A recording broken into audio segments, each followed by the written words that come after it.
Mr. Low, what is Dzogchen? Zogchen is a traditional meditation system which contains a view of life, a profound way of understanding one's own true nature, and also a way of being in the world with others.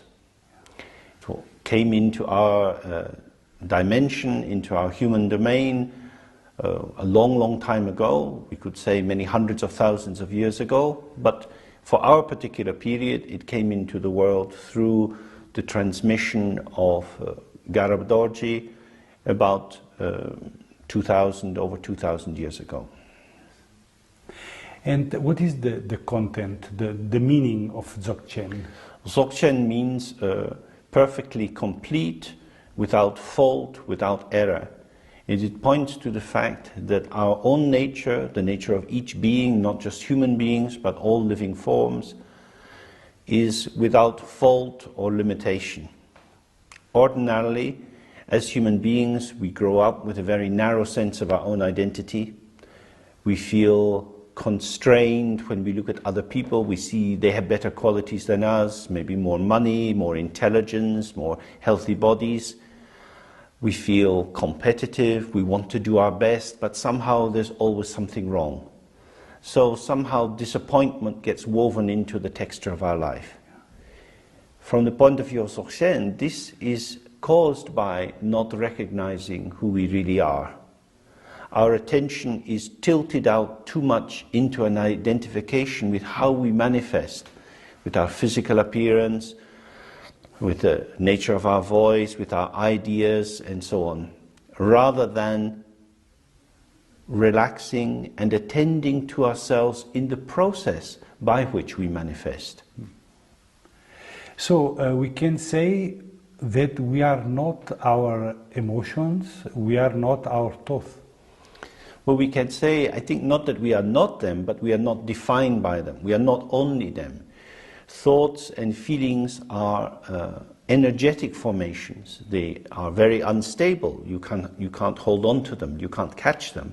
A thought comes in the mind and then it's gone. We have a feeling due to causes and circumstances. Then it's vanished.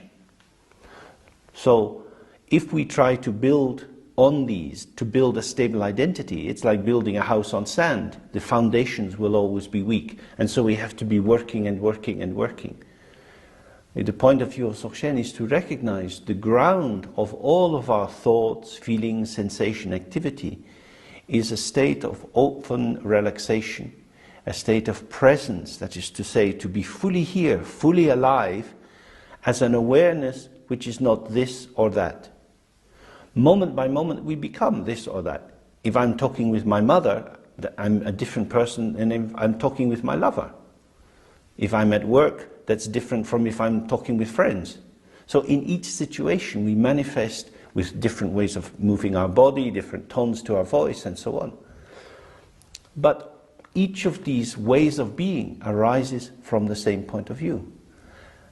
None of these aspects of ourselves defines who we really are. So the people I work with in the hospital, they see me in one way. I'm Dr. Low, I'm like this kind of a person, I do this and that function, and they think, oh yes, we know who he is. But with my friends, I'm somebody different. With my children, I'm somebody different. So each of these people sees some aspect of myself. But what is this self?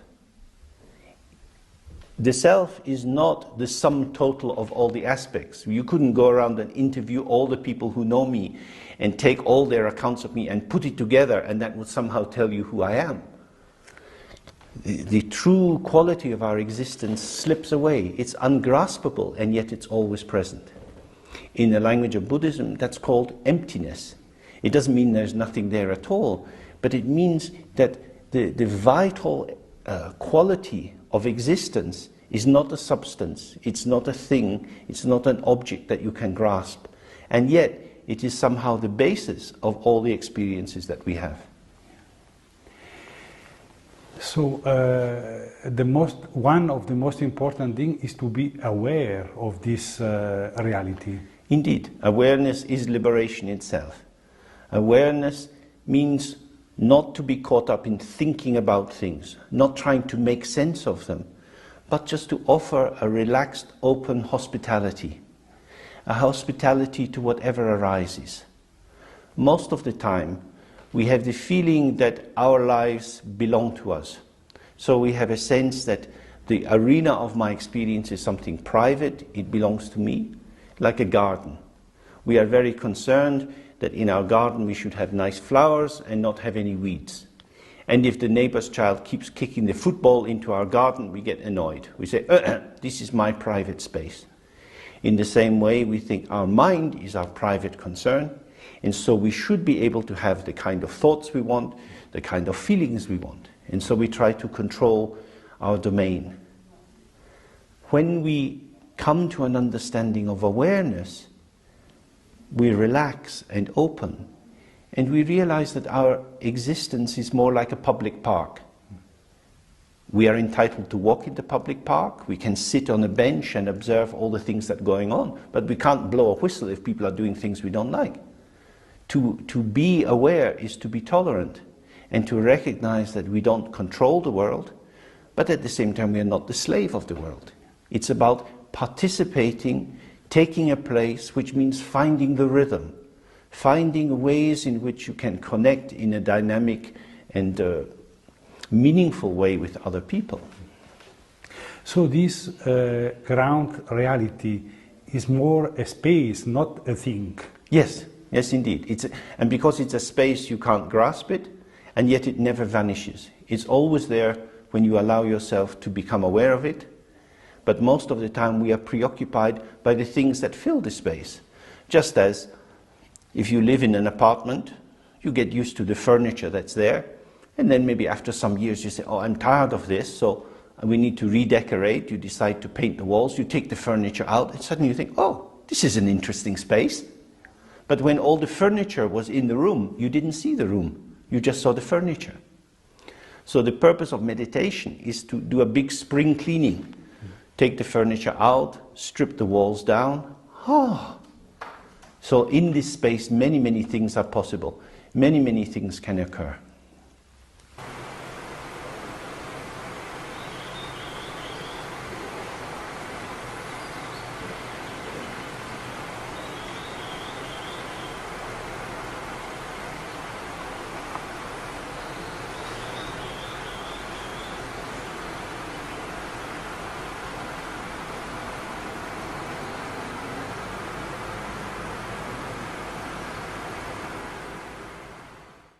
Sometimes we think that this ground basis, this space, is full of love and compassion and of beautiful emotion.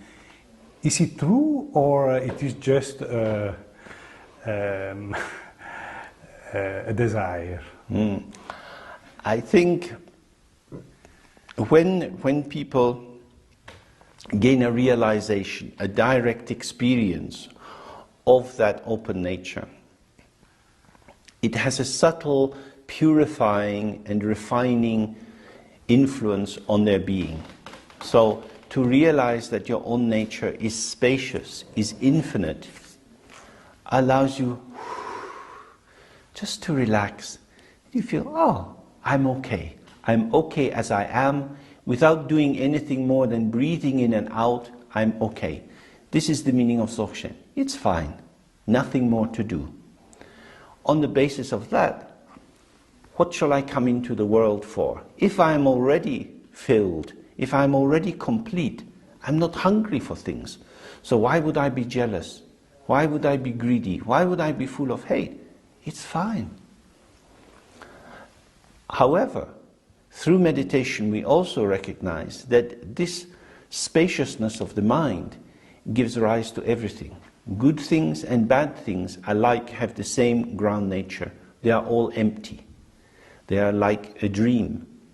Except if you recognize the nature, it is like a happy dream. If you don't recognize your own nature, it's like a nightmare. Both dreams and nightmares have the same nature. They are illusion. They are just manifestation. Like when you look in the mirror, you see the reflection of your face. You look at it and you think, ah, that's me. You look at your teeth, you think, oh, I need to go to the dentist. But what you see in the mirror is not you, it's a reflection. So, recognizing that moment by moment, all the events of our life manifest, yet without substantial reality. It's like a theater, like a drama. The stage is an open space, and on the stage of a big theater, many dramas are enacted in the course of a year. In the same way, in the dramas of our mind are without limit. Sometimes we're happy, sometimes we're sad. These changes are occurring on and on and on. When we are able to live in this ground reality, it is correct to think that death is finished. Death don't exist because this ground basis is eternal. That's correct. It is infinite. So finite moments arise. And these finite moments of being awake in the day, going to sleep at night, gradually some clarity can come into your state of sleeping, so that you have more sense of an ongoing, unbroken awareness, whatever is occurring. When you're happy, when you're sad, what continues is this open potential. So when you come to the moment of death, death is another kind of experience, an experience which is being enacted on the same stage, the stage of emptiness, of openness.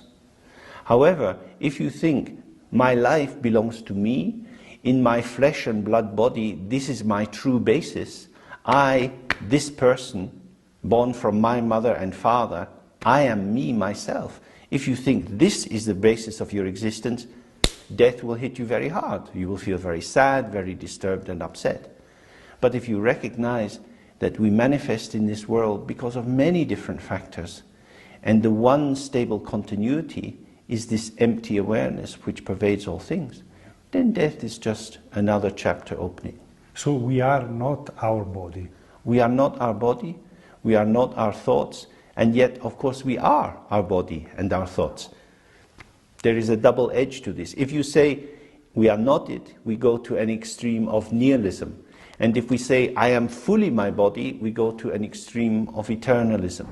And the teaching of the Buddha is the middle way between the extreme points. But then how to live according with this ground reality? The key point is to not interrupt the line between the openness of the heart, which is the site of awareness, and the senses. Our senses connect us with all things.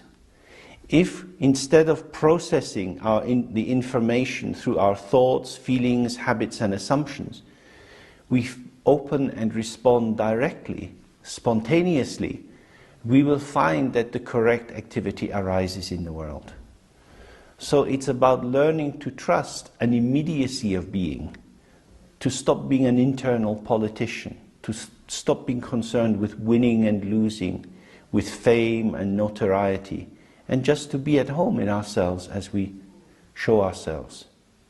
So it is a kind of dance. The whole world is nothing but a dance, but the dance of illusion, in which subject and object ceaselessly interweave. Some people imagine that a state of enlightenment would be a state that would be completely protected. It would be a stasis, a stability, and once you achieve this safety, nothing would ever disturb you again. This is, I think, a false understanding. The one thing which is stable and unchanging is our awareness, but because it is empty, you cannot grasp it. What manifests is always changing. Our body changes, we get older, our voice changes, our thoughts, our feelings change, and these manifestations are happening in a world with others. We are always in communication with others. So contact, mutual aliveness, co-emergence, this is happening inseparable from the ground nature. At this very moment, as I am talking with you, we are together in one world manifesting at the same time. I am only speaking because you asked me these questions. If I was walking down the road, I wouldn't be talking to myself. So in my words, I'm showing you something of myself, but that happens for you. If I now go and have a cup of tea with someone, I'll talk in a different way. So in that way, manifestation arises with others. And this is the eternal dance of becoming. That who I am is determined by the other as much as by myself. This is non-action. Yes, it's a kind of non-action in which the center of gravity of my existence is not deep inside me, but it is in the interactive point between us. What is very important is not to stop this dance. Absolutely, and you cannot stop it. It's an illusion. That's the false narcissistic position of mastery. I am in charge of the world. I can make things happen on my terms.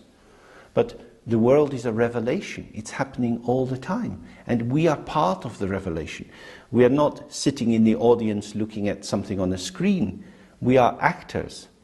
And we are this peculiar combination. We are both the empty stage and the actor on the stage and the director of the drama, and we are in the audience. And all these aspects of our existence are happening at the same time. And the path of Zogchen is to find an integration or balance so that you're not just empty and open, you're not just very participative, you're not just trying to control things, and you're not just amazed at the wonder of everything, but these four aspects move and dance together. This is it is correct then to say that we are not the chief of our life. That's correct. The Buddha said that the mind is the chief. The mind is the creator of all things.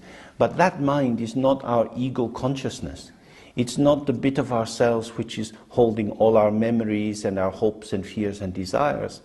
That mind is a mind which cannot be grasped as an entity, but like a cornucopia, like a rich ground gives rise to everything. It's like the ocean.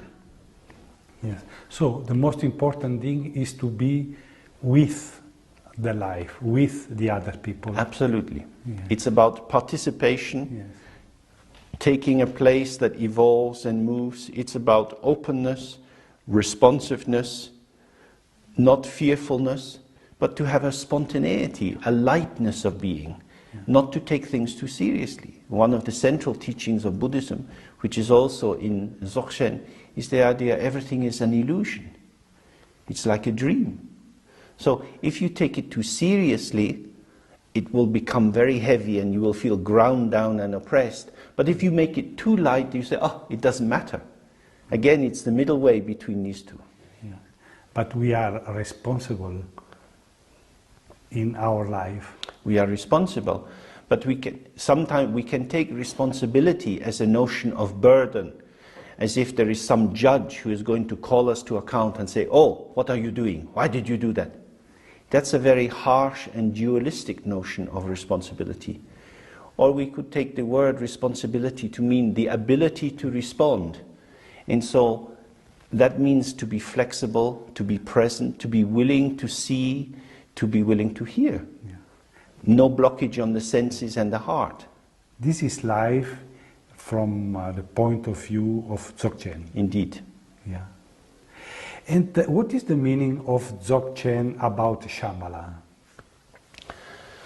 Well, Shambhala is a notion of a magical kingdom, an ideal realm where everything is perfect. The concern, and that is an idea which belongs really in the family of Tantra, which is concerned with transformation.